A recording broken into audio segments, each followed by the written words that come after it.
ও মুসলমানের সন্তান, 31st night আপনাকে উদযাপন করতে হবে, নববর্ষ আপনাকে উদযাপন করতে হবে। আপনার জীবনে আনন্দ বিনোদনের জন্য নির্মল, স্বচ্ছ এবং পবিত্র দুটি ঈদ ইসলাম আপনাকে দিয়েছে। সেগুলো কি যথেষ্ট নয়? যত উৎসব আছে, মানুষ নিজের প্রবৃত্তির পূজা করে যেগুলো করে, এই সমস্ত উৎসবের পেছনে ভোগ আছে, কোনো ত্যাগ নেই, সেগুলোতে কোনো নির্মলতা নেই, সেগুলোতে কোনো পবিত্র আনন্দ নেই। এই জন্য দেখবেন 31st নাইটের আনন্দে মানুষ মাদকে আসক্ত হয়ে মদ খেয়ে বুধ হয়ে পড়ে, আল্লাহর দেয়া নেয়ামত আকল বিবেক এটাকে নষ্ট করে, পাপাচারের পথে পা বাড়ায়। এখানে কোনো সামাজিক মূল্যবোধ বলতে কিছু থাকে না, গরিব দুঃখীকে দান করার বিষয় থাকে না, শুধু ভোগ করো ভোগ করো ভোগ করো। যত নববর্ষ আছে সব নববর্ষ মানে তুমি ভোগ করো, এখানে ত্যাগের কোনো শিক্ষা নাই। আর ইসলাম আমাদেরকে এমন এক আনন্দ দিয়েছে যে তুমি আনন্দ করবা ঈদুল ফিতরে, আগে গরিবের ঘরে খানা পৌঁছাও, গরিবের মুখে হাসি ফোটাও, এরপরে তুমি মসজিদে ঈদগাহে গিয়ে তুমি হাসো, মানুষের মুখে আগে হাসি ফোটাও। ঈদুল আজহা এসেছে, কোরবানির গোশত গরিব দুঃখীকে দাও, আত্মীয় স্বজনকে দাও, তুমি খাও। তাহলে ইসলাম যে উৎসব দিয়েছে সেই উৎসবটা সমাজের মানুষের জন্য অধিক উপযোগী না মানুষের বানানো এই সমস্ত উৎসব যেগুলা মুক্ত মনারা তথাকথিত তারা যেগুলার আবিষ্কার করে, যেগুলার মার্কেটিং করে, সেগুলা এই সমাজের জন্য অধিকতর উপযোগী বলার অপেক্ষা রাখে না। নববর্ষ বা বছরের নতুন দিনটাকে বিশেষভাবে উদযাপন করে আনন্দ ফুর্তি করে কাটানো, এটা অগ্নিপূজকদের কাজ।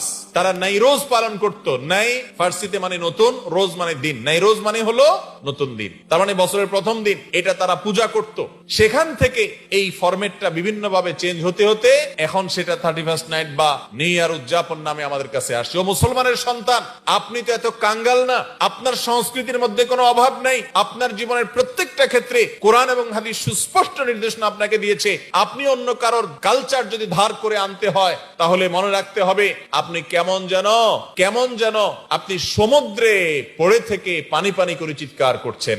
আপনার চাইতে সমৃদ্ধ আর কেউ নেই, আপনাকে আল্লাহ তাআলা সবচেয়ে সমৃদ্ধ করেছেন। অতএব এই সমস্ত নষ্ট কালচারের পথে পা বাড়াবেন না, এগুলো কখনো সুখ দেয় না। যারা এই সমস্ত ভোগের পেছনে পড়ে থাকে তাদের সেই ভোগটা নোংরা ভোগ থাকে, পরিচ্ছন্নতা নির্মলতা থাকে না। আপনি খেয়াল করেন ঈদুল আজহাতে, ঈদুল ফিতরে যে আনন্দটা আমরা করি, কিচ্ছু না করেন ঈদগাহে যান, ঈদের নামাজ পড়ে বাসায় ফিরেন, যে নির্মলতা, যে স্বচ্ছতা, যে সুন্দর পবিত্র আনন্দের অনুভব আমরা করি, সেটা কখনো এই সমস্ত ভোগের, এই সমস্ত কাফির এবং মুশরিকদের শেখানো তথাকথিত দিবস পালনের পেছনে থাকে না।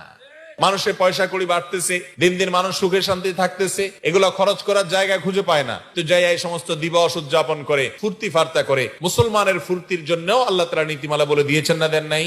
মা আতাকুমুর রাসূলু ফাখুযুহু ওয়া মা নাহাকুম আনহু ফান্তাহু।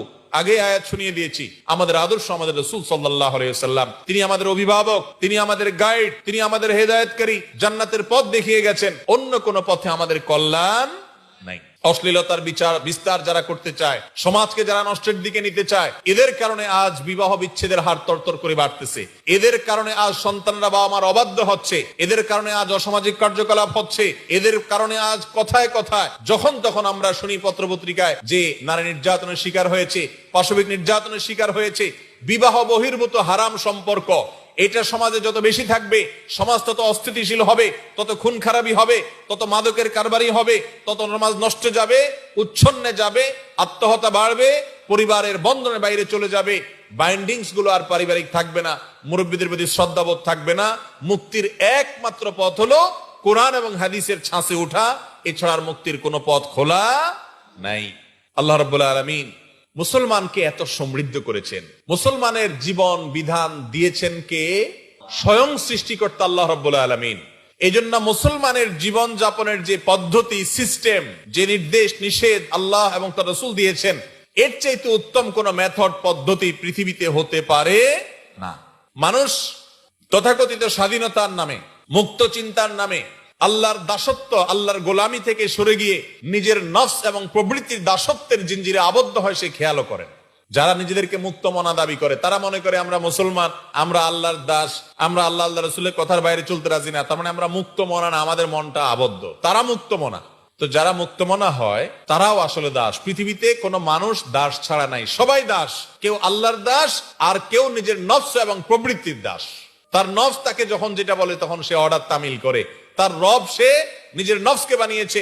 আফরাআইতা মান ইত্তাখাযা ইলাহাহু হাওয়া। তার নফসকে, প্রবৃত্তিকে সে ইলাহ আর মাবুদ বানিয়েছে। আর আমি আমার রব মহান সৃষ্টিকর্তাকে মাবুদ বানিয়েছি। এর মধ্যে কে শ্রেষ্ঠ কে উত্তম সেটা বলার অপেক্ষা